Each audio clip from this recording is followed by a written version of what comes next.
मित्रों, मैं विनोद कश्यप, आपका स्वागत है मेरे YouTube चैनल अनबाउंड इंडिया में। आज हम खास एक विषय पर चर्चा करेंगे और हम उस पूरे विषय को समझने की कोशिश भी करेंगे। बात हम करेंगे कश्मीर पर, कश्मीर का जो इशू है इस समय, जो देश जो समझ रहा है और बात जो कर रहा है उसके ऊपर।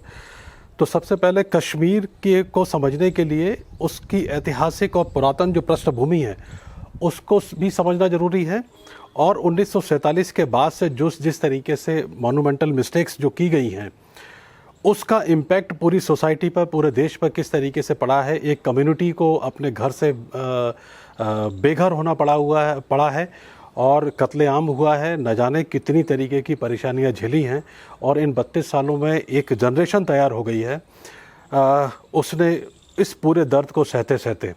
तमाम इन विषयों पर हम लोग बातचीत करेंगे। हमारे साथ आज की जो चर्चा है उसमें भाग लेने के लिए विजय मट्टू साहब हैं। विजय मट्टू साहब कश्मीर से विस्थापित हैं, एक बिजनेसमैन हैं, एक जर्नलिस्ट हैं, एक मीडिया पर्सन हैं। मीडिया को बहुत ही करीब से इन्होंने देखा है और इनका जो अनुभव है वो हम समझने की कोशिश करेंगे इनके अनुभव के द्वारा कि क्या उस समय हुआ था और कैसे आज की तारीख में कश्मीर का जो पर्सपेक्टिव है वो हम समझ सकते हैं ब्रॉडर पर्सपेक्टिव में। और फिल्म की तो हम बात करेंगे ही करेंगे। विजय मट्टू साहब, आपका बहुत बहुत स्वागत है। सबसे पहले विनोद भाई, आपका बहुत बहुत शुक्रिया। आपने सही कहा, मैं businessman turned journalist turned media professional, और जिस दौर में मैं जर्नलिज्म करता था उसी दौर में आपसे परिचय हुआ मेरा था, बड़ा लंबा परिचय हुआ था। आपका बहुत बहुत शुक्रिया, आपने मुझे यहाँ बुलाया। अपना जो है जो भी मेरा अनुभव है वो आपसे शेयर करूँगा मैं। तो मट्टू साहब, सिलसिलेवार तरीके से हम आपके साथ सवाल जवाब करेंगे और हमारे दर्शक भी उससे आपसे समझेंगे कि पूरे कश्मीर का जो पर्सपेक्टिव है, जो एक गाथा है आप लोगों की, वो किस तरीके की। पहला प्रश्न मैं आपसे करता हूं मैं कि कश्मीर की ऐतिहासिकता को आप किस तरह से हमारे दर्शकों को समझाएंगे कि कश्मीर का जो पुरातन इतिहास है या कश्मीर की जो प्राचीनता है वो किस तरीके की, आप क्या कहना चाहेंगे हमारे दर्शकों को? विनोद जी, ये जो सवाल आपने पूछा इसका जवाब मैं बड़ी सरल भाषा में दूंगा। मैं ना तो इतिहासकार हूँ ना हिस्टोरियन हूँ, लेकिन जो हमने अपने बड़े बुजुर्गों से बचपन से सुना है और महसूस किया वहाँ रहते हुए भी, एज ए स्टूडेंट कॉलेज में, यूनिवर्सिटी में, या लोगों का जो आना जाना था, एम्बियंस थी वहाँ की, उनकी जो आस्थाएं थी, कि इस जगह को बड़ी आस्थापूर्वक माना जाता था। चाहे वो हिंदू हो, मुसलमान हो, सरदार हो, बौद्ध हो, सिख हो, कोई भी हो, उसे हमेशा कहा गया, आज भी कहा जाता है, आपने भी सुना होगा, ऋषि मुनियों की धरती माना जाता था, ज्ञान का स्रोत था। बड़े बड़े विवेकानंद वहाँ गए, गांधी ने कहा अगर कहीं रोशनी मुझे दिखती है तो कश्मीर में दिखती है। किस परिप्रेक्ष्य में उन्होंने कहा वो उनकी अलग बात है, वो डिबेटेबल है। तो मैं ये कहूँगा कि बाकी जगहों के मुकाबले में ये बड़ी एक डिफरेंट जगह, एक स्पिरिचुअल सुलेस आपको मिलता था। एज अ टूरिस्ट भी अगर आप जाते थे ना तो आप कहते थे ये तो जन्नत है। जन्नत सिर्फ विजुअल उससे कंटेंट से नहीं था कि पेड़ पौधे, झील ढल वहाँ पे थी, वो बहुत सुंदर थी। एक आपको आध्यात्मिक को सुकून सा मिलता था, लगता था कुछ हवा पानी में वहाँ का कुछ ऐसा है कि आपको कुछ शांति मिलती है। और मैं समझता हूँ वो शायद जो हमारे बड़े बुजुर्ग कहते थे ये ऋषि मुनियों की धरती थी, उसी का प्रकोप था, उसी का असर था वो, जिस वजह से मैं कहूँगा।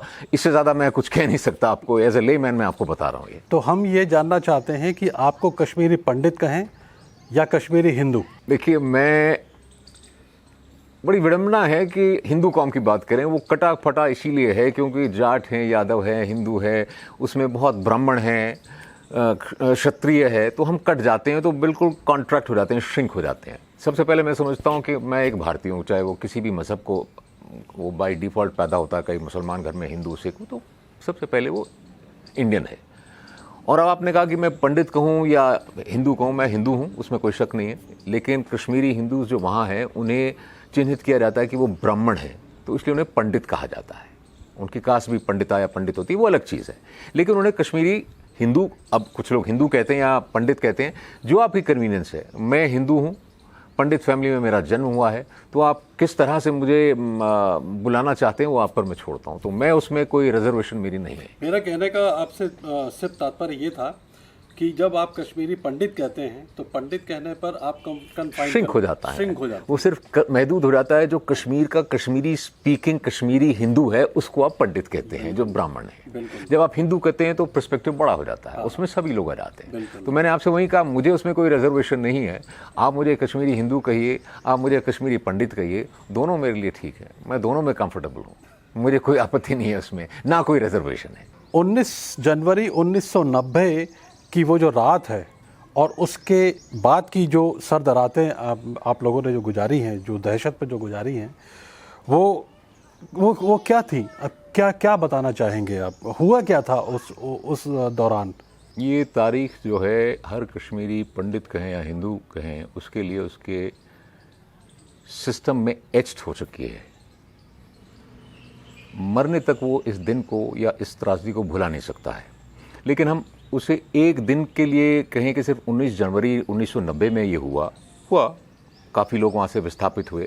उस रात को बहुत कुछ हुआ जिसके बारे में मैं आपको बताऊंगा, लेकिन वो क्रेशेंडो था। ये एक रात में चुटकी बजाते नहीं हुआ कि चलो भैया आज इनको निकालना है तो निकाल दें।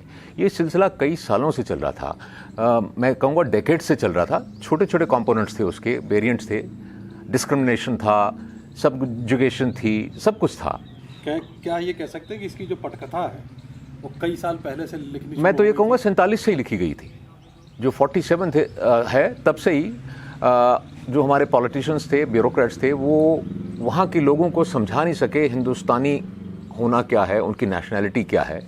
तो ये मैं उसमें कोई मेरा परहेज़ नहीं है ये कहने में कि जो वहाँ का मेजॉरिटी कम्युनिटी थी वो कभी भी आप अपने आप को इंडियन नहीं समझते थे, इंडिया के साथ कनेक्ट नहीं करते थे। वो या तो अपने आप को LOC के पार पाकिस्तान के साथ कनेक्ट करते थे, उसके साथ आइडेंटिफाई करते थे, या कहते थे, बाद में एक नैरेटिव चला आज़ादी का। तो वो बड़ी विडंबना है, वो फेलियर है मैं समझता हूँ सेंट्रल गवर्नमेंट भारत की, कि वो उन्हें अपना नहीं सके या उन्हें समझा नहीं सके कि एक्सेशन इर्रिवोकेबल है और वो भारत का हिस्सा है, अभिन्न अंग है। तो जो उनकी मानसिकता है वो 47 के कुछ जख्म होंगे या जो भी है, उसके बारे में हम कभी और चर्चा करेंगे। उस वजह से ये फैक्ट है कि उन्होंने अपने आप को हिंदुस्तानी कभी नहीं समझा। पासपोर्ट पे मोहर लगाने से हिंदुस्तानी नहीं हो जाता, आपके दिल पे मोहर होनी चाहिए। यहाँ पे आपके दिल पे मोहर होनी चाहिए कि आप हिंदुस्तानी हैं, वो आप प्रूव करें अपनी हरकतों से, आपके अमाल से, आपके कर्मों से। वो वहाँ नहीं हुआ। और अब आपने कहा 1990 की 19 सर्द रात को क्या हुआ, रोंगटे खड़े हो जाते हैं। आप देखेंगे मेरे रोंगटे खड़े हो रहे हैं इस वक्त वो याद करके। कुछ लोगों ने ज़्यादा देखा, मैं सिविल लाइन्स एरिया में रहता था तो हमारी तरफ उसका इम्पैक्ट इतना ज़्यादा नहीं था, लेकिन डाउनटाउन में और बाकी एरियाज़ में 90% वो ऐसा माहौल था कि सारे जितने भी मसाजिद हैं उनके लाउड स्पीकर्स खोल दिए गए। नमाज का टाइम नहीं था, हमें तो आदत थी 5 वक्त की नमाज होती, अजान होती थी, वो सुनते थे, हम उसे रिस्पेक्टफुली सुनते थे। लेकिन रात के समय सारी माइक्रोफोन्स ऑन हो गए और हर मस्जिद से एक ही आवाज़ निकली, हम क्या चाहते। वो सड़कों पे लोग आए, उमड़ के ऐसे आए जैसे सैलाब था लोगों का, और फ़ोन की घंटियाँ बजी। उन दिनों मोबाइल फ़ोन्स होते नहीं थे, हमारे पास फ़ोन आने लगे, भाई हमारे इलाके में ऐसा हो रहा है, आपके इलाके में क्या। सब लोग कह रहे थे हमारे भी आवाज़ें आ रही है, कुछ समझ नहीं आ रहा कि क्या है। कुछ कह रहे थे जी भी कुछ मशाले लेके चल रहे हैं, लेकिन सब ने ये कॉमन था कि माइक्रोफोन्स अपने लाउड स्पीकर्स ऑन थे और नारे चल रहे थे। नारे क्या थे? हम क्या चाहते, आज़ादी। और वो जो एक स्लोगन आ चुका है कि रेलिव चलिव गलिव, वो भी साथ साथ में होता था। मतलब या तो आप कन्वर्ट हो, उसका मतलब है या आप कन्वर्ट हो जाइए, या पेरिश हो जाइए, या आप यहाँ से निकल जाइए। या तो आपने अपना मज़हब बदलना है, या आपको हम मार डालेंगे, या आप अपनी जान बचाने के लिए भाग जाइए। लेकिन उसके साथ एक अटैचमेंट साथ में और थी, वो ये थी कि वो जो कि पुरानी आप देखेंगे, पुरानी हिस्ट्री जो मुग़ल टाइम से चले आ रही है, कि महिलाएं हमारी रहेंगी।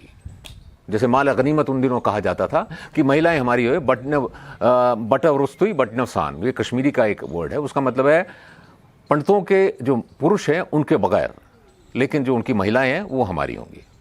तो ये बड़ी दर्दनाक विडंबना है, घटना हुई है, नहीं होना चाहिए था। और इसको जब भी हम याद करते हैं तकलीफ़ होती है। कम से कम जो मेरी जनरेशन है, हमारे बाद जो पैदा हुए, शायद उनको वो दर्द नहीं महसूस होगा वहाँ का, क्योंकि उनकी पैदाइश वहाँ नहीं हुई, या अगर पैदाइश हुई तो 1 साल के थे, माँ के पेट में थे तो भाग के आ गए, तो उन्होंने वो देखा नहीं हुई था, तो उन्होंने तो वहीं माइग्रेशन देखी है, ठीक है ना। तो शायद उनमें वो इतना दर्द नहीं हुआ। लेकिन हम लोग जो वहाँ पले बड़े हैं, मैं आपको यहाँ पर इंटरप्ट करके हाँ ज़रूर उस पर्टिकुलर पॉइंट पर वापस आपको लेके जाना चाहूँगा। आपने ये एक प्रोवर्ब जो की कि महिलाओं को छोड़कर बाकी सब हैं, ये कौन लोग थे जिनकी डिमांड थी? क्या उनको पता था कि ये कह क्या रहे हैं, इसका मतलब क्या है? उसके पड़ोसी, आपके पड़ोसी, आपने जिन लोगों को बचपन से देखा है, अब किसी को चाचा बोलते होंगे, किसी को ताऊ बोलते होंगे, कोई भाई होगा, क्या क्या ये इस पूरे उसमें वो शामिल, मतलब कैसे देखिए कहें? विनोद जी, क्योंकि ये बहुत ही दर्दनाक है, ये बहुत ही ज़्यादा प्रोवोकेबल भी है एक तरीके से। बिल्कुल है, और ये पहली बार नहीं हुआ, ये पहले से हुआ और अब भी हो रहा है। कश्मीर में नहीं तो कहीं और हो रहा है। चिन्हित करना बड़ा मुश्किल है, क्योंकि मेरे फेस पे इंडिविजुअली तो मेरे सब मित्र थे जो थे, उन्होंने कभी ऐसा नहीं हमसे कहा कि आप चले जाइए, छोड़ के चले जाइए। उन्होंने हमसे ये ज़रूर कहा कि भाई हालात ठीक नहीं है, ख़तरा है मेरे भाई, बेहतर होगा कि आप कुछ समय के लिए बाहर चले जाए। कुछ लोगों ने कहा यार हम तुम्हारे साथ हैं, तुम्हारे को कोई घबराने की ज़रूरत नहीं, आपका परिवार हमारा परिवार है। ऐसे भी मेरे मित्र हैं। कुछ ने विद मैलिस नहीं, कुछ अच्छी फेथ में कहा कि यार कुछ समय के लिए चले जाओ तो ज़्यादा बेहतर रहेगा। तो ये कहना कि वो पर्टिकुलर पर्सन था या ये था, लेकिन हाँ ये कहना कि बाहर से सब लोग आए थे, 10,000, 10 लाख, 1 लाख लोग बाहर से तो आ नहीं सकते, चाहे उसका ऑर्केस्ट्रेशन पाकिस्तान से हो रही हो, लेकिन जब तक कि लोकल सपोर्ट और उसको पूरा 100% सपोर्ट ना मिले तो ये इस तरह से पॉसिबल नहीं है ना। सड़कों पे पाकिस्तान के 10 लाख लोग तो नहीं आए, 5 लाख लोग तो नहीं आए, 10,000 लोग तो नहीं आए, तो जाहिर है वो लोकल ही थे, चाहे वो मेरे पड़ोस के थे या मेरे पड़ोस के थे। मैं समझ सकता हूँ, इस देश के लोग समझते भी हैं। दिल्ली के अंदर जब इंदिरा गांधी की मृत्यु के बाद जिस तरीके से माहौल बन गया था सिखों के प्रति, तो उस समय भी कोई लोग बाहर से नहीं आए थे, सब लोकल थे, सब लोकल ही थे, जिनके साथ उठना बैठना खाना पीना था, क्योंकि इमोशनली इतने चार्ज हो जाते हैं, ब्रेन वॉश इतना ज़्यादा हो जाता है, और हुजूम में सब साथ चलते हैं फिर उस वक्त। तो ये दाग रहेगा, जो कश्मीरी वहाँ से माइग्रेंट हुए विस्थापित हुए हैं, ये उनके साथ दाग रहेगा कि जिनके साथ पले बड़े हम, खाना खाया, शादियों में, त्योहारों में साथ रहे, वो भी इसका हिस्सा बन गए, बाय चॉइस, बाय डिफॉल्ट या बाय कंपल्शन, कुछ भी कहिए आप उसको, लेकिन वो हिस्सा बने, इसमें दो राय नहीं है। क्या ये मानते हैं इस बात को? कौन, हम या वो वो माने ना माने उससे फर्क नहीं पड़ता। जो सत्य है वो प्रत्यक्ष है, उसको आप झुठला नहीं सकते, आप उसको झुठला नहीं सकते, क्योंकि लोकल सपोर्ट के बगैर कुछ हो नहीं सकता था, और वहीं लोग सड़कों पे आए थे, उसमें कोई दो राय नहीं है। कुछ लोग चिन्हित भी करते हैं, उसके बगैर हो नहीं सकता, ये आप भी समझते हैं बात को। एयर ड्रॉप तो हुए नहीं ना लोग रात को एक ही इलाके में या पूरे श्रीनगर में। मैंने ये भी सुना है कि उस समय, उस रात में या उससे पहले की कई रातों में टीन की छत जो है वो बजाई जाती थी। नहीं, बजाने वाले कौन थे? टीन की छत बजाई नहीं जाती थी। मैं बताऊं इसमें मैं आपको क्या होता था। होता क्या था, जैसे ये लोग निकल आए, अब ये सड़कों में, गली कूचों में, मोहल्लों में 5,000, 500 जैसी सड़क थी, जैसी वहाँ पे व्यवस्था उन्होंने जुटला ली अपनी होती, उसके बाद वो छोटे छोटे कंकर उठाते थे। कश्मीर में इस तरह की स्लांटिंग स्लोप्स होती है, क्योंकि बर्फ पड़ती है, आपको मालूम है, हर पहाड़ी इलाके में होता है, और वो टीन की कॉर्रुगेटेड शीट्स लगती हैं, उसमें आप हल्का सा कंकर भी अगर रात के 12 बजे सन्नाटे में फेंकेंगे, वो ऊपर फेंकेंगे, आप लौटते लौटते अगर टक टक टक टक टक करके आके नीचे आएगा, वो एक म्यूजिकल कॉनोटेशन उसकी बनती है। जब आप बहुत सारे पत्थर फेंकेंगे तो वो टक टक टक टक टक टक टक करके आता है, तो दिल में दहशत होती है। बाहर से ये वो टीन बजाते नहीं थे, वो कंकड़ फेंकते थे, पत्थर फेंकते थे हिंदुओं के घरों पे, और उससे उनको मतलब खौफजदा करने की कोशिश करते थे, दहशत आ जाती थी। तो ये होता था वहाँ ये टीनों पे पत्थर फेंकने का सिलसिला तो क्रिकेट मैच में अगर भारत जीत जाए तब भी मारा जाता था, और अगर भारत हार जाए, पाकिस्तान जीत जाए, तब भी माना जाता था, तब भी पत्थर। ये तो बड़ा मामूली था। स्टोन पेल्टिंग तो बाद में भी। ये जो टीनों पे फेंकना, क्योंकि वो टीन की होती है ना, ये म्यूजिकल इफेक्ट, उसको मजा आता था उसे देख के कि लोग डर जाते थे कि भाई कुछ हो रहा है।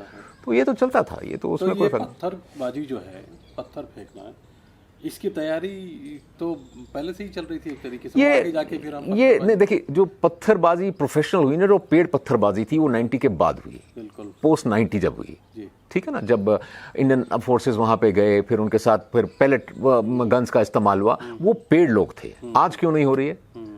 370-35 को हटाने के बाद वही लोग हैं वहां पे, ठीक है जी, लेकिन शासन बदल गया है, अमला बदल गया है। सोच बदली या नहीं बदली, लेकिन बदले का प्रयास शुरू हो गई है। प्रशासन की सोच बदल गई, हाँ, उनकी कार्रवाई बदल गई, क्योंकि पुलिस तो वही है। कोई लोग हैं जो उस वक्त उस मुहिम में मिले हुए थे, वो आज इस तरफ खड़े हैं। अपने ही घर में दंडित हूं, हाँ मैं कश्मीरी पंडित हूं, ये जो लाइन है, इसका मतलब क्या है?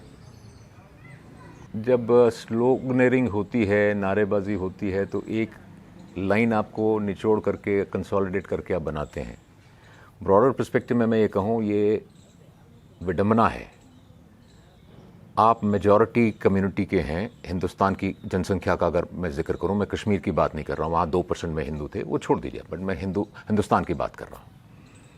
अपना घर हिंदुस्तान हर हिंदुस्तानी का है, जो भी सिटीजन है, चाहे वो किसी भी मजहब से हो, उसका घर है वो। विडंबना ये है कि हमें अपने घर से ही जलाए वतन किया गया। दर्द ये है कि भारतवर्ष के लोगों ने ना इसको समझा, ना हमारे साथ एम्पैथाइज किया। सिंपैथी कर ली, ठीक है, हमें बड़ा दुख हुआ जी, लेकिन एम्पैथाइज नहीं किया, समझा नहीं। यहाँ आप एक नर्सरी से 50 रुपए का पौधा भी लेके आते हैं, अपने घर में उसे बड़े गमले में जब लगाते हैं तो 50-50 चांसेस होते हैं वो पनपेगा या नहीं पनपेगा। ठीक, यहाँ नस्ल दर नस्ल कश्मीरी हिंदू, कश्मीरी पंडित आप कहिए, वो वहाँ रह रहा था, उसकी मातृभूमि थी, उसकी जीविका थी, वहाँ सब कुछ था। वो अनएक्सपेक्टेडली ओवरनाइट वहाँ से भाग गया, सब कुछ छोड़ के, जो पहना था वहीं लिया, ज़्यादा से ज़्यादा कुछ कपड़े उठा के ले गया। दर्द ये हुआ, उसके बाद आज तक 32 साल हो गए, वापस जा नहीं सका है। अब लोग समझने लगे हैं, वो और बात है, लेकिन दुख ये हुआ कि हिंदुस्तान ने, हमारे मुल्क ने हमारे लिए उस समय कुछ किया नहीं, लोगों ने हमें समझा नहीं। एक सरकास्टिक चीज़ मैं आपको बताऊंगा, लोगों ने ये भी कहा, मेरे जो मिलने वाले थे, यार अजय भाई आप डरपोक लोग हो, आप भाग कर आ गए, आप कुछ भागना नहीं चाहिए था। और उसी क्षण में, थोड़ी देर में वो कहता था, यार मेरा भाई है, उसकी शादी हुई है अभी अभी, यार हम सोच रहे थे कश्मीर उसको भेज दें एक वेकेशन के लिए, हनीमून के लिए, ठीक रहेगा। तो ये देखिए कितनी इनसेंसिटिविटी है कि आप उस जगह को एक अपने एंटरटेनमेंट एंजॉयमेंट के लिए एज अ हॉलिडे देख रहे हैं, उसके अलावा आप ये नहीं देख रहे हैं कि मैं वो एक 3 लाख 5 लाख 7 लाख फिगर्स पे आप मतभेद कर सकते हैं। लोग वहां से अपरूट होकर, बेघर होकर, गलियों में, सड़कों में, टेंटों में रह रहे हैं। आज उसमें से मेजॉरिटी सेटल हो गई, वो दूसरी बात है, वो अपने श्रम से सेटल हुए हैं, अपनी मेहनत से हुए, अपनी एजुकेशन से हुए हैं सेटल, वो अलग बात है। तो ये दर्द कभी नहीं जाएगा, और ये बहुत बड़ा तमाचा है भारत सरकार पे और हर भारतीय पर, जो इतना इनसेंसिटिव था। यहां से मैं एक चीज और जोड़ना चाहूंगा, आप ये देखिए विडंबना क्या है। जिन लोगों ने इस कम्युनिटी को विस्थापित किया, हम वापस नहीं जा सके। आर्टिकल 370 तो अभी हाल ही में हटा है, 2 साल हुए हैं, जो भी है, तो बाहर आप वहां जमीन खरीद नहीं सकते थे। लेकिन जिन लोगों की वजह से, जो इसमें मुलव्वस थे, वो सारे भारतवर्ष में इन 32 सालों में अपनी जायदादें उन्होंने बनाई, बढ़ाई। वो आपका दिल्ली का लाजपत नगर हो, ग्रेटर कैलाश हो, सैनिक फार्म हो, बेंगलुरु हो, कर्नाटका हो, महाराष्ट्र हो, पुणे हो, गोवा हो, हर जगह उन्होंने अपनी जायदादें बनाई। लेकिन जो 5000 साल से वहाँ का एबॉर्जिनी था कश्मीरी पंडित, वो अपने घर को छोड़ कर आया, वो वापस नहीं जा सकता। इस पे भी किसी ने कोई रिएक्शन नहीं लिया। भाई वहाँ का आदमी आया ना, दिल्ली में विस्थापित हुआ, उसने चाहे किराए पे जगह ली, पंडित की मैं बात कर रहा हूँ, हिंदू की बात कर रहा हूँ, लेकिन जो वहाँ की जो मेजॉरिटी कम्युनिटी थी, उन पे कोई बैन तो नहीं था ना उनको। मैं तो क्लियर होकर आपसे ये एक बात जानना चाहूँगा कि अभी आपने ये बताया कि जो कश्मीरी मुसलमान हैं, जो इस पूरे एक्सोडस और इस नरसंहार के पीछे जो लोग परोक्ष और अपरोक्ष रूप से जो जिम्मेदार थे, उन सब लोगों ने, चाहे वो सेपरेटिस्ट हो, चाहे कुछ भी हो, चाहे यासीन मलिक हो, चाहे कुछ भी हो, आपके हुर्रियत सुप्रीमो जो थे, जिनके भी डेथ हुई है, उन तक के यहाँ पर क्या कहते हैं फार्म हाउसेस हैं, और देश के बड़े बड़े, ये विडंबना है, सबने जमीनें खरीदी हैं। ये विडंबना है, हाँ, कि वो सारे भारतवर्ष में फैल रहे थे। सेपरेटिज्म का उनका दिमाग में था कि उसके बावजूद तो अपनी जायदादें बना रहे थे, यहाँ अपने बच्चों को अब्रॉड में सेटल कर रहे थे, एजुकेशन के लिए या प्रोफेशनल अकम्पलिशमेंट के लिए बाहर सेटल कर रहे थे, लोगों से अलगाववाद करवा रहे थे, पथराव करवा रहे थे, सब कुछ कर, लेकिन अपने बच्चे का कोई, अपने परिवार का कोई बच्चा उसमें मुलव्वस नहीं था। देखिए विडंबना ये है, भारतवर्ष ने उन पे कोई ब्लैंकेट बैन नहीं लगाया, या हिंदुओं ने, मेजॉरिटी कम्युनिटी में जो यहाँ थे, उन्होंने उनसे ये नहीं कहा कि साहब हम आपको ये जमीन नहीं लेने देंगे क्योंकि आपने हमारे हिंदू भाई को वहां से विस्थापित किया है। ऐसा कभी नहीं हुआ, एक भी इंस्टेंस नहीं, कहीं भी एक इंस्टेंस नहीं है, एक इंसिडेंट नहीं है। मैं आपसे एक चीज और जानना चाहूंगा, ये पूरे उसमें देखने से ऐसा लगता है कि जो स्टेट कवर अप जो है ना, कि सरकारों ने भी, चाहे वो लोकल सरकार हो जम्मू कश्मीर की या फिर केंद्र सरकार है, देखिए उसने भी पूरा पर्दादारी की है। देखिए लोकल सरकार डायरेक्टली और इनडायरेक्टली इसमें मुलव्वस थी, ये मैं साफ कहूंगा हर आदमी के साथ, डायरेक्टली और इनडायरेक्टली मुलव्वस थी। सेंट्रल डिस्पेंसेशन जो थी उसका फेलियर था, भाई सेंटर का टोटल फेलियर था। इतनी बड़ी त्रासदी हो जाए और आप उसमें कुछ कर नहीं पा रहे हैं, मतलब पुलिस आपकी लोकल है लेकिन ब्यूरोक्रेसी तो आपके सेंटर से जाती थी ना, टोटल फेलियर था, सब लोग मिले हुए थे। मतलब विनोद भाई, आप इमेजिन नहीं कर सकते किस तरह का खौफ का माहौल वहाँ पे था। पुलिस हो, जुडिशरी हो, कोई भी कर्मचारी हो, वो सब एक ही उसमें थे, सब इस मुहिम के साथ लगता था जुड़े हुए हैं। तो मालिक ऐसा दिन और ऐसे हालात किसी को न दिखाए कि आपको अपने घर में ही विस्थापित होना पड़े और फिर आपके साथ मतलब सहानुभूति लोगों की ना हो। और 32 साल अभी भी हो गए। ये ऐसा नहीं है कि जैसे पोलैंड में या फ़लस्तीन में रिफ्यूजी बनकर लोग गए थे, फिर वो मामला नहीं है। वो उनकी जननी है, 5000 साल की हिस्ट्री है वहाँ की। खीर भवानी कितना याद आती है जब आप लोग अकेले बैठते हैं तो? देखिए, खीर भवानी का रेप्लिकेशन तो अब यहाँ पे हिंदुओं ने, क्योंकि जब आपके पास ओरिजिनल नहीं होता तो आपकी ज़ेरॉक्स कॉपी निकालते हैं। आप आस्था होती है, बेसिकली आस्था। मानो तो भगवान, ना मानो तो पत्थर। ये तो बड़ी सीधी सी सिंपल सी बात है, आपकी आस्था ही होती है ना। तो खीर भवानी तो अब यहाँ पे दिल्ली में 2-3 बन गई हैं, बेंगलुरु में बन गए। उस मंदिर को आस्था जो है लोगों ने अपने साथ रखी है। अगर वो वहाँ नहीं जा सकते, लेकिन उस माता का जो उन्होंने है वहाँ पे उनका रेप्लिकेट करके मंदिर बना लिया। लेकिन ओरिजिनल जो यादें हमारी हैं, अपने दादाजी के साथ हम जाते थे, अपने पिताजी के साथ जाते थे। वहाँ पे हलवा पूड़ी बनता था, वो प्रसाद के तौर पे चढ़ाया जाता था और फिर वो बांटा जाता था वहाँ पे लोगों को, जिस तरह लंगर हम यहाँ कहते हैं। वो सब याद तो आता है यार, वो तो सब याद आता है। यूजुअली हर सेकंड संडे होती थी हमारी फैमिली में। अपने परिवार की बात करूँ तो दादाजी पहले कह देते थे, भैया, क्योंकि वहाँ पे मांसाहारी लोग ज़्यादा होते हैं, आपको मालूम है। तो सैटरडे से ही कि भाई कल संडे आ रही है, हम माता के दरबार में जाएंगे। शनिचरवार से घर में कुछ मांस मच्छी नहीं आएगा, खाएगा नहीं कोई। तो हम जाया करते थे। यादें तो हैं, यादें तो हैं, वो भूल थोड़ा सकती हूँ। वो तो प्रत्यक्ष आपने बात करी तो मेरे सामने, मतलब मैं आई कैन स्मेल दैट। मुझे वो वहाँ की फ़िज़ा की खुशबू जो है मेरे सिस्टम में आ रही है। मैं उस इतनी ताजगी है वो महसूस कर सकता हूँ, उसको तो भूल नहीं सकते। मट्टू साहब, आपकी बात सुनकर जो है मेरे खुद के जो है रोंगटे वो खड़े हो रहे हैं और मैं समझ सकता हूँ कि किस तरीके का माहौल रहा होगा। एक कम्युनिटी जो कि बड़ी ही शांतिप्रिय है, जो कभी लड़ाई नहीं करना चाहती है, ऐसे लोगों के पास जिनके पास हथियार भी नहीं, हथियार चलाना भी नहीं चाहते हैं, उन्होंने चलाया भी नहीं है इतने समय से, समझ में आ सकता है कि क्या उनके साथ बीती होगी। यहाँ मैं आपसे एक प्रश्न और करना चाहूँगा कि वो जो लोग थे जिन्होंने आप उस विस्थापित की का जो घटना है उसमें जो शामिल जो लोग थे वो थे कौन? वो या तो आपके पड़ोसी रहे होंगे, आपकी जानकारी ही रहे होंगे। ज़ाहिर है अपने से ही थे, बाहर से तो आए नहीं थे। लेकिन जो उसका मॉनिटरिंग हो रही थी वो चाहे बाहर से हो रही हो, फंडिंग किसी के लिए हो रही हो, बाहर से हो रही हो, लीडरशिप जो थी वो तो लोकल ही थी ना। आप अगर 500 आदमी को जमा करते हैं तो उसके लिए 500 आदमी, एक गडरिया भी अगर जाता है, भेड़ 20 होती हैं तो वो गडरिया उनको एक साथ एकत्रित करता है ना, तो तभी 20, 50, 100 भेड़ें जो हैं एक साथ चलती हैं। तो लीडरशिप तो लोकल थी ना। लीडरशिप को कंट्रोल चाहे कहीं और से कर रहे थे, लेकिन लीडरशिप तो लोकल थी। वो भी प्रत्यक्ष, आपको भी मालूम है, हमें भी मालूम है। उसे नाम लेने या न लेने से कोई फर्क तो पड़ता नहीं, वो सबको पता है, बच्चा बच्चा जानता है उसको। तो लीडरशिप तो उसमें कोई दो डाउट नहीं है, लोकल थी वहाँ की। उन पे कंट्रोल चाहे बाहर से हो, वो अलग सवाल है, वो अलग है। वो हमें भी मालूम है, आपको भी, सबको मालूम है, सरकार को, सेंट्रल डिस्पेंसेशन को मालूम है, लोकल डिस्पेंसेशन को मालूम है। उसमें तो वो छुपाने वाली, पर्दे वाली तो पर्दादारी तो है ही नहीं उसमें कुछ। मट्टू साहब, अदालतों में केस भी चले और जो कातिल हैं उनकी पहचान भी हुई, शिनाख्त भी हुई, लेकिन सज़ा क्या हुई है? काफ़ी तो नहीं है, ना काफ़ी है, ये आप भी समझते हैं। यहाँ अगर आप ट्रैफिक वायलेशन करते हैं, ऑन द स्पॉट आपका चालान हो जाता है। अगर जुर्म ज़्यादा है तो कोर्ट में पर्ची कटती है, आपकी पेशी होती है। अगर आप डिफ़ॉल्टर हैं तो आपसे कानूनी कार्रवाई की जाती है, मतलब फास्ट ट्रैक मामला होता है। यहाँ पे विडंबना ये है, और मैं क्या कहूँ, मतलब शब्द नहीं है मेरे पास। विडंबना एक बड़ा छोटा शब्द बनता है। लॉ ऑफ द लैंड आपको परमिट करता है, एक आदमी अपना, देखिए, एक लीगल पार्लांस में कहा जाता है इनोसेंट टिल प्रूवन गिल्टी। ठीक है, जब तक आप सबूत नहीं जुटा सकते और आप पिन नहीं करते, नेल नहीं करते किसी कल्प्रिट को, तब तक वो इनोसेंट है। यहां पे कल्प्रिट ने नेशनल चैनल पर आकर 12 बार डिफरेंट मीडियाज में कन्फेस किया है, हां मैंने इतने लोगों को मारा, हां मैंने एयरफोर्स के 5 आदमियों का कत्ल किया, उन्हें AK-47 चला के मारा। रिकॉर्डेड कन्फेशन है आपके पास।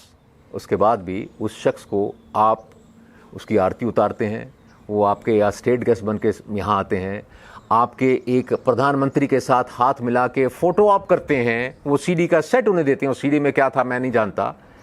मतलब इससे बड़ी हमाकत, बदतमीज़ी, बेहूदगी क्या हो सकती है? मजाक भी तो उड़ाया गया है कम्युनिटी। मैं आपसे बता रहा हूं ना, ये तो मजाक है कि आपका कन्फेशन रिकॉर्डेड है, सारे विश्व ने देखा, आपके पास रिकॉर्डेड उसका स्टेटमेंट है, हाँ जी मैंने ये कत्ल किया है। उसके बाद आप उसका कुछ नहीं कर रहे हैं, प्लस उस पर कार्रवाई तो अब होने लगी है। इतने सालों से वो घूम रहा था, ऐश कर रहा था और स्टेट एक्सचेकर पे ऐश कर रहा था। उस पर आप फंडिंग, उसकी सिक्योरिटी के लिए फंडिंग कर रहे थे, उसकी सेहतयाबी के लिए आप फंडिंग कर रहे थे, एम्स में उसका ट्रीटमेंट करवा रहे थे आप। इससे बड़ा तमाचा क्या हो सकता है? इससे बड़ा मजाक क्या हो सकता है? इससे बड़ा मुझे बताइए मजाक क्या हो सकता है? ये तो मतलब शर्म आती है कि यार वाकई मैं इस देश का नागरिक हूं। मैं अगर एक मामूली सा रेड लाइट जंप कर लेता हूं, उसका चालान हो जाता, तुरंत मेरे को पकड़ लेता आदमी, चाहे मैं हॉस्पिटल जा रहा हूं। लेकिन वो शख्स जिसने बारबैरिक एक्ट किया है, उसे कन्फेस किया है, उसके बाद उस पर कोई कार्रवाई नहीं हो रही है। यहाँ तक कि कहा उसने अपने कन्फेशन में ऑन टीवी ये बात कहा है और मुझे कोई उसका गिला भी नहीं है। बिल्कुल कह रहा है, वो बिल्कुल कह रहा है। और उसी परिप्रेक्ष्य में आप देखेंगे, हाल ही में अभी फिल्म रिलीज हुई है कुछ ही दिन पहले, जो कि काफ़ी चर्चा में आई है, जिसमें कंट्रोवर्सी है। वो दूसरा सवाल है। तो मैं तो कहूँगा कि ये जो मुजरिम है, the least that can happen, उन्हें सज़ा मिलनी चाहिए। Law must prevail. जी, मैं ये आपसे ये आगे ये प्रश्न करना चाहूँगा, और मैं कंपेयर भी नहीं कर रहा हूँ, दोनों घटनाएं अलग अलग हैं। लेकिन 1990 का वो जो दौर था, वो दौर जिसमें देश जो है वो मंडल कमीशन की आग की लपटों से झुलसा हुआ था, और देश का जो युवा है वो आत्महत्याएं करने पर मजबूर था, आत्महत्याएं की भी हैं उसने। और उसी टाइम पीरियड में ये कश्मीर का भी इशू हुआ है, कश्मीर के अंदर नरसंहार हुआ और कश्मीरी पंडितों को, एक हिंदू कम्युनिटी को वहाँ से पलायन भी करना पड़ा। महिलाओं के ऊपर और बच्चों के ऊपर जिस तरीके से अत्याचार हुए, जिस तरीके से कत्लेआम हुआ, उनकी जिस तरीके से नशंस हत्याएं हुई, इन पूरे दौर में आप क्या कहना चाहेंगे कि मीडिया ने जिस तरीके की खबरें का जो महत्व है, खबरों का जो महत्व है, वो दोनों घटनाओं को एक तरीके से दिया? अब शायद गलबन आप ये कहना चाह रहे थे कि भाई उसकी कवरेज मंडल कमीशन की, क्योंकि वो सेंटर में हो रहा था, वीपी सिंह साहब की सरकार थी वहाँ पे, तो उसकी कवरेज मीडिया बहुत ज़्यादा दे रहा था और कश्मीर में कवरेज कम दे रहा था या सही नहीं दे रहा था, जो भी आप कहना चाहें। देखिए विनोद भाई, आपको भी याद होगा वो समय था जबकि मीडिया ग्रो कर रहा था, मीडिया बबल ग्रो कर रहा था। पहले सिर्फ दूरदर्शन होता था, उस समय चैनल्स आ रही थी, सब एंथुजियास्टिक थे, चाहे वो जर्नलिस्ट था, वीडियो जर्नलिस्ट था, एडिटर था, सब लोग अपने प्रोफेशन में ग्लो देख रहे थे, स्कोप देख रहे थे, चाहे आप हो, मैं हो या कोई भी हो, क्योंकि मैंने भी उन्हीं दिनों में मीडिया ज्वाइन किया था विस्थापित होने के बाद। तो जोश वलवला सब में था। अब मुझे शर्म नहीं है एक नाम लेने में, बरखा की इल्क के बहुत सारे लोग थे जिन्होंने बहुत ही गैर जिम्मेदाराना स्टेटमेंट्स दिए उस समय, जो उन्हें नहीं देने चाहिए थे, जो कि इररिस्पॉन्सिबिलिटी की प्रकाष्ठा है। अब मेरे ख्याल से वो उस वक्त यंग थी, एंथुजियास्टिक थी और वो चाहती थी ब्राउनी पॉइंट्स उनको मिले एडिटर के, वहाँ से उनके फीते पे कुछ स्टार्स बने, तो उन्होंने उस वजह से किया। लेकिन उन्हें पता नहीं उसका इम्पैक्ट कितना बुरा, जो परपेट्रेटर्स थे उन्होंने उसको यूज़ किया। उन्होंने कहा आपका एस जर्नलिस्ट जो है वो हमारे साथ ये कह रहे हैं वो सही हैं। नहीं, मैं यहाँ पर आपको इंटरप्ट करूँगा, आई एम सॉरी। ऐसे बहुत सारे जर्नलिस्ट हैं, ऐसे बहुत सारे बुद्धिजीवी हैं जिन्होंने इन खबरों को प्ले करके अपने फीते तो बढ़ा लिए। और हम लोगों का कैरियर भी उस समय शुरू हो रहा था और हम भी उस समय एंथुजियास्टिक थे, अपने काम को लेकर सब कुछ था। लेकिन मैं ये कह रहा हूँ कि मंडल कमीशन की रिपोर्टों को, मंडल कमीशन की कहानी को, उसके दर्द को तो देश के सामने सब बड़े अच्छे से पेश किया गया। लेकिन उसी दौर की जब ये घटना कश्मीरी पंडितों के साथ होती है, वो माइलेज नहीं मिलता है। मैं शायद विनोद जी उसमें ये हो सकता है, देखिए मंडल कमीशन में एक ही समुदाय के लोग थे, शायद ये वजह हो सकती है। कश्मीर की जो रिपोर्टाज थी उसमें दो समुदाय के लोग थे, एक प्रताड़ित था, एक परपेट्रेटर था, ठीक। तो अगर उसकी कवरेज पूरी वो देते, हो सकता है उसमें एक कम्युनल एंगल उजागर हो जाता। उसको डाउन प्ले करने के लिए हो सकता है उसकी रिपोर्टाज उस वक्त इस तरह की नहीं हुई जैसी होनी चाहिए थी। देखिए सेक्युलरिज्म जो है ना, क्योंकि मंडल कमीशन में जो था एक ही समुदाय के लोग थे, उसमें कोई ये नहीं था कि ये यहाँ का है, ये वहाँ का है, ये इस फेथ का है, ये उस फेथ का है। यहाँ पे मामला फेथ का था कि इस फेथ के लोग को यहाँ से दफा करना है। सेक्युलरिज्म खतरे में भी तो पड़ जाता है। बिल्कुल, आप समझते हैं इस बात को। इस देश को 32 बरस लगे कि कश्मीर के अंदर जो पलायन था, जो विस्थापन था, वो एक नरसंहार भी था। क्या कहना चाहेंगे इसके बारे में? ये मैं कहूँगा कि उनकी सोच है, उनका अपना इंडिविजुअल गेन्स थे उसमें, प्रोफेशनल क्या था वो जो भी था आप समझ सकते हैं, या जैसे भी आप इंटरप्रेट करें उसको। ये पूरी की पूरी जो दर्दनाक घटना है, ये एक तरीके से टिप ऑफ द आइसबर्ग है। क्या आपको लगता है कि जब सच्चाई पूरी तरीके से खुलेगी तो कई सारे जो चेहरे हैं वो बेनकाब भी होंगे? This is the tip of the iceberg. ये फिल्म 2, ढाई, 3 घंटे में आप जो कश्मीर में त्रासदी हुई है उसको कंपाइल नहीं कर सकते, लेकिन ये पहले शख्स हैं जिन्होंने रियलिटी को दर्शाकर हर ड्राइंग रूम में, हर बेडरूम में, हर मोबाइल फ़ोन पे उपलब्ध करा दिया है। तो मैं ये कहूँगा जो विस्थापित समुदाय है वो तो कनेक्ट कर रहा है, क्योंकि ये रियल स्टोरी है, ये कोई फिक्शनलाइज नहीं है कि उससे आसपास छू कर चली गई ये कहानी। तो इसीलिए यूफोरिया क्रिएट हो चुका है इस वक्त कम्युनिटी में, क्योंकि वो कनेक्ट कर रहे हैं, वो रीलिव कर रहे हैं उन मोमेंट्स को, 32 साल पुरानी मोमेंट्स को, वही कहानियाँ, वही स्टोरीज, वही टेलीफोन आ रहा जी आज ये हुआ, वो तो कनेक्ट कर ही रहे हैं इसको। आज ये हुआ है कि एक आम पब्लिक जो है, सिर्फ हिंदुस्तान में नहीं विश्व भर में जो नॉन इंडियंस है वो भी इस फिल्म को देख रहे हैं। तो वो अवेयरनेस तो उनमें आ रही है कि भाई ऐसा हुआ है अभी हाल ही में 21वीं सदी में। अब वो इसके लिए तैयारी क्या करें वो तो मैं क्या कह सकता हूँ, वो तो लोगों के अपने मानसिकता पर है। लेकिन हाँ, तैयारी ये ज़रूर है कि भाई शायर ने कहा है, हम ही हम हैं तो क्या हम हैं, तुम ही तुम हो तो क्या तुम हो। अब हम एक बाग में बैठे हैं, यहाँ पे देखिए हर किस्म के फूल हैं, छोटे बड़े साइज़ के, रंग के, वो गुलाबी रंग का है, वहाँ पीले रंग के हैं, वो केसरिया है, वो नारंगी रंग का फूल है। तो इससे एक अच्छा खुशनुमा माहौल क्रिएट हो रहा है। इसी तरह समाज में भी मैं समझता हूँ हर किस्म के लोग होंगे तभी एक संपन्न और सभ्य समाज होगा। विजय मट्टू साहब, आपका बहुत बहुत धन्यवाद। कश्मीर की जो तस्वीर है उसको आपने जिस खूबसूरत तरीके से और बड़े ही सरल तरीके से आपने जो समझाया है, निश्चित रूप से हमारे जो दर्शक हैं उनको ये इस पूरे दंश को, इस कश्मीर की जो कथा है, जो कहानी है, इसको समझने का मौका मिलेगा। एक बात में चलते चलते अपने दर्शकों से ये भी मैं कहना चाहूँगा कि थिएटर में जो आप फिल्म जो देखने के लिए जा रहे हैं, कश्मीर को नए तरीके से समझने की कोशिश जो कर रहे हैं वो आप ज़रूर कीजिए। लेकिन जब थिएटर से जब बाहर निकलें तो इस बात का ज़रूर ध्यान रखें कि ये जो हमको अवेयरनेस और जो अलर्टनेस जो हमको चाहिए उसकी भी हम लोग तैयारी करके रखें। कोशिश करें कि समाज के अंदर किसी भी तरीके का वैमनस्य से एक दूसरे को जो है वो ना उसके ऊपर हावी हो, और सब लोगों को सब समान तरीके से रहने का अधिकार हम लोगों को देना चाहिए। इतनी कंट्रोवर्सी भी नहीं है हमारे देश में, इतनी मुसीबत भी नहीं है, बड़े आराम से हम लोग जी सकते हैं। वो जीने का तरीका हमको सीखना होगा। इस स्टोरी में, इस चर्चा में फ़िलहाल इतना ही। अगली किसी स्टोरी में फिर आपके साथ मुलाकात होगी और किसी नई जगह पर नए भारत को हम देखने की, तलाशने की कोशिश करेंगे, खंगालने की कोशिश करेंगे और देखेंगे भारत को मेरी नज़र से। धन्यवाद।